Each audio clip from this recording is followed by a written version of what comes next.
มาเรียนตี65ហើយมาเรียนនេះ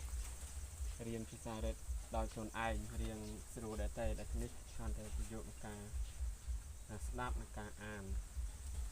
ក្នុងវិញ្ញាសាស្ដាប់និងវិញ្ញាសា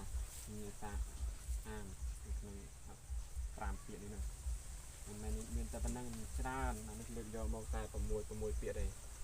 អ៊ីគីការអានអ៊ីគីបែរថាការអានគីការអានពិតគីថាស្ដាប់ការស្ដាប់ម៉ាត់នឹងកត់បែរថាអ្វីដែលត្រឹមត្រូវអ្វ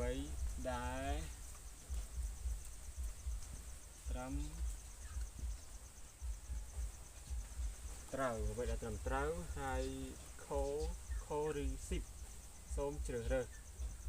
ខូរីស៊ីបសូមជ្រើសរើសហើយសូមជ្រើសរើសខាន់ថាចន្លោះខាន់ខាងថាចន្លោះខាងថាចន្លោះ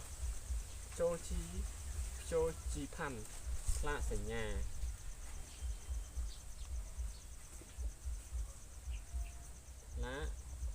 សញ្ញាហើយអ៊ីគីការអានពិតគីការស្ដាប់ម៉ាត់នឹងកត់អ្វីដែលត្រឹមត្រូវហើយកូរីស៊ីបសូមជ្រើសរើសខាន់ចន្លោះចូលជីផាន់ស្លាកសញ្ញាបាទពាក្យនេះស្រួលអានទេសូមអរគុណច្រើនដល់ពេញចិត្តសូមជួយ follow ផងបាទសូមអរគុណ